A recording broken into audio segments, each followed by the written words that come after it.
है students, fraction chapter हम लोगों ने स्टार्ट किया है। ठीक है, कुछ क्वेश्चंस भी हम लोगों ने सॉल्व कर लिए हैं, बेसिक्स सारा कंप्लीट करके। ठीक है, चलिए आज हम लोग नया टॉपिक स्टार्ट करने वाला है, fraction on the number line. Number line तो हम लोगों ने सीख लिया है, मगर अब हम लोग फ्रैक्शंस को भी नंबर लाइन पर डिनोट करने के लिए सीखेंगे। कैसे सीखेंगे देखिए, जरा मुझे पीछे के क्लासेस का मुझे याद दिला दीजिए। देखिए,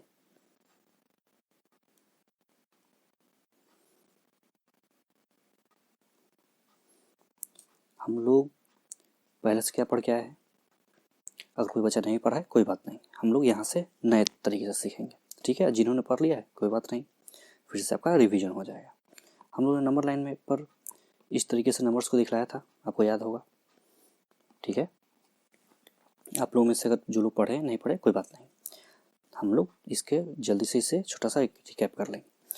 तो हम लोग नंबर्स को इस तरीके से नंबर लाइन, इसे क्या कहते थे, नंबर लाइन। ठीक है, इस पर हम लोग रिप्रेजेंट कर रहे हैं। और ओके, ठीक है, इधर नेगेटिव टर्म। तो चलिए अब हम लोग बारी बारी से अब इसे थोड़ा सा ध्यान से देखते हैं। अच्छा, मुझे समझाइए कि यहाँ 0 है, ठीक है, और यहाँ 1 है। यहाँ से एक लाइन चला और यहाँ ख़त्म हो गया। तो मुझे समझाइए कि इस पॉइंट को क्या बोल रहे थे हम लोग, 0। इस पॉइंट को क्या बोल रहे थे, 1। अब मुझे ज़रा समझाइए कि इस पॉइंट को क्या कहेंगे ना, मिडिल में 0 और 1 के मिडिल के पॉइंट को क्या कहेंगे। तो हम लोग बोलेंगे हाफ। ठीक है, 1/2। इसे अब मैं क्लियर कर देता हूँ क्योंकि अब मैं इधर डिटेल से बताने वाला हूँ। अच्छा, जरा मुझे ये समझाइए कि यहाँ फिर यहाँ फिर यहाँ फिर यहाँ फिर यहाँ, तो इतने सारे जो लाइंस मैंने ड्रॉ किए हैं इसका क्या वैल्यू होगा। तो आप बोलोगे सर ये किससे पता चलेगा।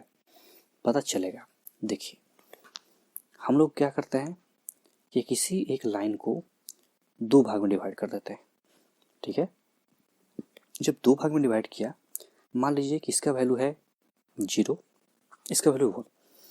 जब 2 भाग में डिवाइड किया तो इसके बीच का वैल्यू क्या हम लोग लिख देते हैं, 1/2। ठीक है, अच्छा मैंने एक लाइन यहाँ ड्रॉ किया, मैंने एक लाइन यहाँ ड्रॉ किया। अब मुझे कोई बतलाओ कि अब इनका वैल्यू क्या होगा। आप बोलोगे कि सर ये तो आपने पढ़ाया नहीं तो मैं वैल्यू कैसे बता सकता हूँ। हाँ चलो ऑल ओके, ठीक है, लेकिन एक तरीका है जिससे हमें ये वैल्यू पता चल जाएगा। कैसे पता चलेगा, जरा इन दोनों लाइंस के बीच में कितने डंडे हैं आप उसे काउंट कीजिए, 1 2 3 और 4। ठीक है, तो आप बोलोगे सर आपने 0 क्यों नहीं काउंट किया। देखिए 0 स्टार्टिंग पॉइंट है। हम लोग किसी भी लेंथ को अगर मेजर करते हैं तो कोई तो एक रेफरेंस पॉइंट होगा ना। अब वही आप पूछोगे रेफरेंस पॉइंट क्या होता है। देखिए, जैसे कहीं किसी भी पॉइंट से जहाँ से ओरिजिन है या जहाँ से स्टार्टिंग है, ठीक है, उसे हम लोग रेफरेंस पॉइंट रखते हैं। कैसे रखते हैं, मान लीजिए कि आप क्रिकेट खेलते हो तो यहाँ पर आपने विकेट को यहाँ स्टंप किया है और आप उसके बाद से आप रन लेना शुरू करते हो। तो आपने यहाँ तक दौड़ा और 1 रन लिया, फिर पीछे आ गए। ठीक है, तो इसे ही हम लोग क्या कहते हैं, बोला कि हमारा 1 रन हुआ। ठीक है, फिर वापस यहाँ से चले और फिर पीछे की ओर जाते हो तो उससे हम लोग क्या कहते हैं कि हमारा 2 रन हुआ। तो इस तरीके से उस डंडे के बीच में आप मतलब इस तरीके से जो पाथ है इसके बीच में 2 बार दौड़ते हो तो 1 रन बनता है हमारा। तो इससे एक रेफरेंस पॉइंट बना, यहाँ से स्टार्ट करके यहाँ गए फिर यहाँ से वापस आ गए। तो इसे ही हम लोग क्या कहें, ओरिजिन पॉइंट, स्टार्टिंग पॉइंट, आम भाषा में स्टार्टिंग पॉइंट। ठीक है, चलिए अब ज़रा मुझे समझाइए कि मैंने एक लाइन ड्रॉ किया। ठीक है, जब हम लोगों ने देखा था कि ये वैल्यू यहाँ 0 थी, ये वैल्यू यहाँ 1 थी, तो इसके बीच में मिडिल में कहीं हम जब लाइन कट कर रहे थे तो इसका वैल्यू हम लोग कितना दिया था, 1/2। लेकिन इसका और इसका वैल्यू क्या होगा, आज हम लोग इसी पर चर्चा कर रहे हैं। तो देखिए ध्यान से, हम लोगों ने यहाँ और इस लाइन के बीच में कितने लाइन्स ड्रॉ कर दिए, 1 2 3। तो अब यहाँ काउंट करेंगे तो 1 2 3 और 4, टोटल लाइन्स कितना हो गए, 4। अब जरा इसका नंबरिंग कीजिए, देखिए 1 2 3 और 4, ध्यान से देखिएगा। देख लिया, अब इसके बाद क्या करो इस सबको कितने से, 4 से ही डिवाइड कर दो, 4 से डिवाइड कर दिया, ठीक है। अब कट कीजिए, इसका वैल्यू कितना आ गया 1/4, इसका वैल्यू कितना है 2/4, इस पर हम लोग बाद में आएंगे, इसका वैल्यू 3/4 हम लोग इस पर बाद में आएंगे, इसका वैल्यू कितना है 4/4। जरा 4/4 को हम लोग क्या लिखते हैं कट करके, वैल्यू 1, तो यही तो हमारा वैल्यू था। कैसे आया, हम लोग इस पर 2-3 और सवाल बनाएंगे तो आपको ज़्यादा समझ में आएगा। तो इस पॉइंट को हमने क्या नाम दे दिया 3/4, कैसे आया, इस पॉइंट को 2/4 लिखा, कैसे, देखिए 2 और 4 को जब कट किया तो वैल्यू आया 1/2, मतलब कि हमारा वैल्यू तो हम ठीक ठीक बना ले रहे हैं। तो इस तरीके से हमने 1/4 और 3/4 निकाल लिया। कैसा निकाला, किसी भी लाइन को, देखिए थोड़ा मैं इसे क्लीन कर देता हूँ तो आपको ज़्यादा समझ में आएगा। किसी भी लाइन को अगर आप ड्रॉ करते हो, ठीक है, किसी भी लाइन को अगर आपने ड्रॉ किया और उसके बाद एक 0 और 1 के बीच में, ये वैल्यू 0 और 5, 0 और 10, 0 और 1000 कहीं भी जा सकता था, ठीक है। हमें कुछ नहीं करना है, हमें उसके बीच में जितने भी डंडे हैं उन सबको ड्रॉ करना है। इसका मैं रिवर्स करने के लिए भी सिख लाऊंगा कि मान लीजिए कहीं 1/4 है तो उसको किस तरीके से लाइन पर रिप्रेजेंट करना है, वो भी हम लोग सीखेंगे। पहले सीखते हैं कि कैसे लाइन पर कोई किसी लाइन पर हम लोगों को कोई वैल्यू ड्रॉ करना है। मान लीजिए कि 0 और 1 के बीच में, 0 और 1 के बीच में हमें 3 डंडे खींच दिए और पूछा गया कि इस डंडे का वैल्यू क्या है। तो आप क्या करोगे, आप तो गड़बड़ा जाओगे। तो करना कुछ नहीं, जितने डंडे हैं 1, 2, 3 और 4, 4 स्टिक है, उन चारों से यहाँ नंबरिंग कर लेना है 1, 2, 3 और 4, और उसके बाद क्या करना है 4 से डिवाइड करना है। 4 से क्यों करेंगे, क्योंकि टोटल डंडे 4 हैं। इससे क्या हुआ कि जो लास्ट डंडा है वो कट के हमें कितना मिल जाएगा 1, तो ये तो हमें चाहिए था, ठीक है। तो इस तरीके से आप कोई किसी भी लाइन का वैल्यू कुछ भी निकाल सकते हो। देखिए अगर आपको विश्वास नहीं है तो मैं आपको दिखलाता हूँ। देखिए ये वैल्यू है 0, ये वैल्यू है 1। अभी तक हम लोगों ने कितने डंडे लिए थे 4, अब मैं लेता हूँ 6, 1, 2, 3, 4, 5, 1, 2, 3, 4, 5 और कितना होगा 6। अब बाकी वैल्यू हम लोग निकालते हैं। तो देखिए काउंटिंग यहाँ से शुरू करेंगे 1, 2, 3, 4, 5 और ये कितना हो जाएगा 6। मैं इसे कलर चेंज कर देता हूँ, देखिए तो आपको जल्दी समझ में आएगा। ए वैल्यू है 0, यहाँ है 0 और ये है 1, ठीक है। लेकिन इसे कर दिया 6, 0 के बाद यहाँ से यहाँ तक डिस्टेंस कितना हो गया 1, ठीक है। अब आ जाइए, ए वैल्यू है 1, 2, 3, 4, 5 और 6, इसके बीच में कितने डंडे हो गए 6। अब सबको 6 से ही डिवाइड कर देंगे, ठीक है। अब आपसे कोई पूछे अगर कि अच्छा भाई इस डंडे का वैल्यू कितना है, तो आप देखिए अगर जो कट होने वाला होगा ना उसे हम लोग कट कर लेंगे। कट करने का तरीका भी होता है, देखिए कैसे, मैं आपको इसे कहते हैं सिंप्लीफिकेशन। क्या कहते हैं सिंप्लीफिकेशन। सिंप्लीफिकेशन क्या होता है अभी मैं समझाता हूँ।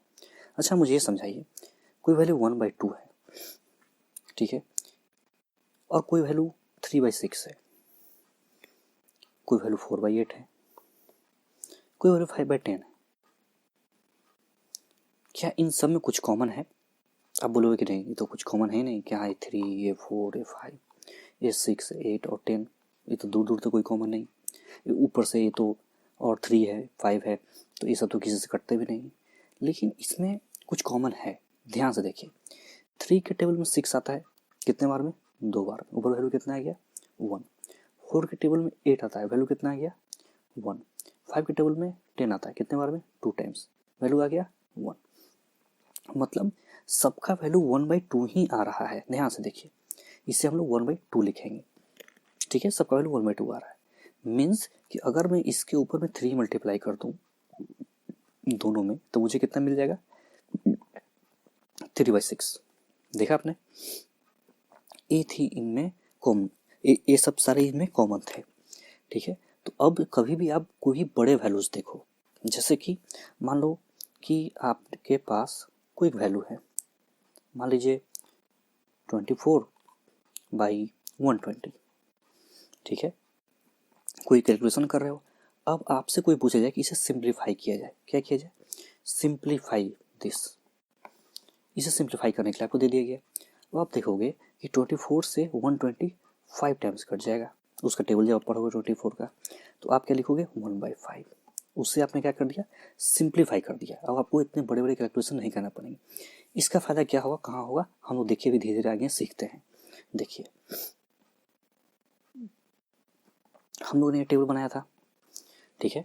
अब जरा देखिए ए वैल्यू कितना है 1/6, तो इसे लिख लेते हैं 1/6। ए वैल्यू है 2/, अभी इस तरीके से जो वैल्यूज हैं आप डायरेक्टली इसे 2/6 भी लिख दीजिए, कोई दिक्कत नहीं। 3/6 लिखिए, कोई दिक्कत नहीं। 4/6 कोई दिक्कत नहीं। 5/6 कोई दिक्कत नहीं। और ये तो 6/6 वाला है ही, ठीक है। लेकिन अगर आपसे कोई एज ए रेंडम पूछ देता है तो आप डायरेक्ट इसे ही बताइए, ठीक ना। अभी आप इसे सिंप्लीफाई मत कीजिए क्योंकि आपको कन्फ्यूजन हो जाएगा। अभी आप एज इट इज रखने दीजिए, मैंने आपको सिंप्लीफाई का कॉन्सेप्ट समझा दिया है, उसका यूज हम लोग फर्दर आगे करेंगे। अगर आपसे अभी कोई पूछता है तो आप डायरेक्ट इसका आंसर इसी तरीके से देंगे। मैंने पूछ दिया कि इस लाइन का वैल्यू क्या है, बोलो 3/6। कैसे काउंट किया, देखिए 0, 1, 2 और थर्ड पे जो होगा उसका वैल्यू 3/6। एक और एग्जाम्पल, फिर इस कॉन्सेप्ट को मैं जल्दी ख़त्म ही कर देता हूँ। देखिए एक लाइन ड्रॉ किया, एक लाइन ड्रॉ किया, ठीक है। अब ज़रा मैंने इसके बीच में 1, 2, 3, 4, 5 लाइन ड्रॉ किए हैं। कितना आप, क्योंकि मैंने तो ऐसे बीच में 4 लाइन ड्रॉ किए हैं। अब मुझे इसका वैल्यू बता दीजिए। मैं आपको 30 सेकंड का समय देता हूँ, आप इससे कुछ सोचिए और इसे सॉल्व करने की कोशिश कीजिए, फिर तो मैं बताऊँगा ही।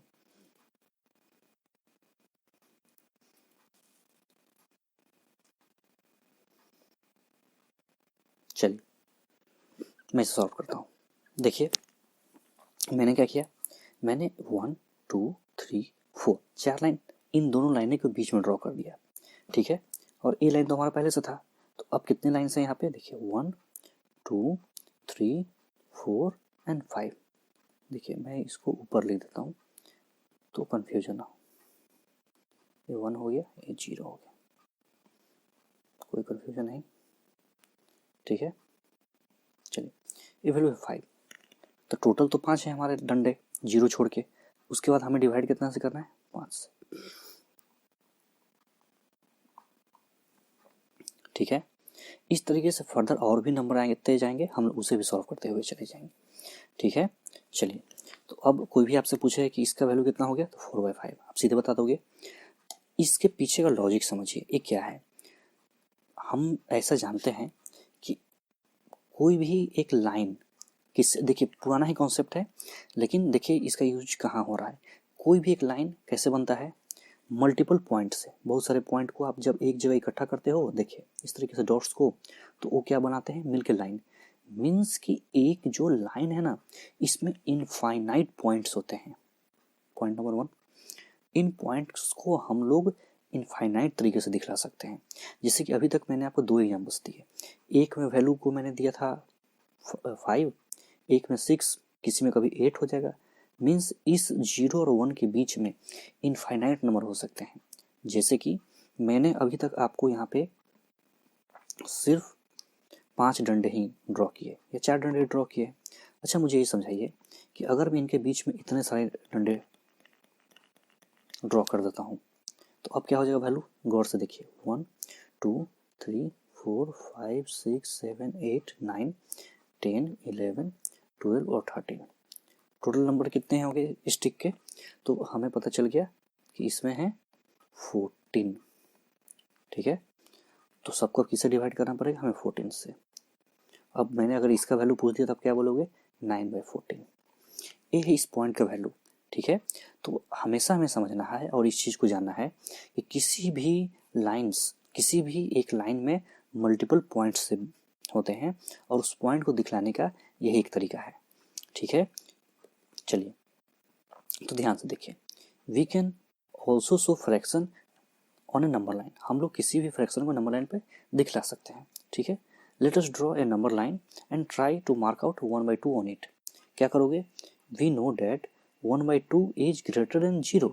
जो हमारा 1/2 है वो 0 से तो बड़ा है और क्या है 1 से छोटा है, तो कहीं ना कहीं ये बीच में ही लाई करेगा, इन दोनों के बीच में। So it should be lie between 0 और 1। तो ये तो हमें पता हो जाना चाहिए कि 0 और 1 के बीच में ही लाई करेगा, ठीक है।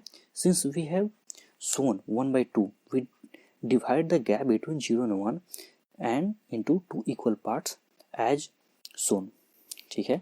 देखिए उसी तरीके से suppose we want to show 1/3 on a number line, तो आप क्या कीजिएगा, into how many equal parts should the length between 0 and 1 be divided, we divide the length between 0 and 1 into 3 part।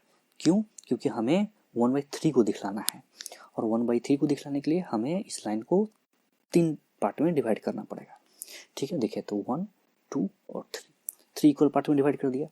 यहाँ से यहाँ तक जो नंबर आया है ये हमारा हो गया एक पार्ट, ये दूसरा पार्ट और ये तीसरा पार्ट, ठीक है। तो देखिए ये हो गया 1/3, ये हो गया 2/3 और ये हो गया 3/3।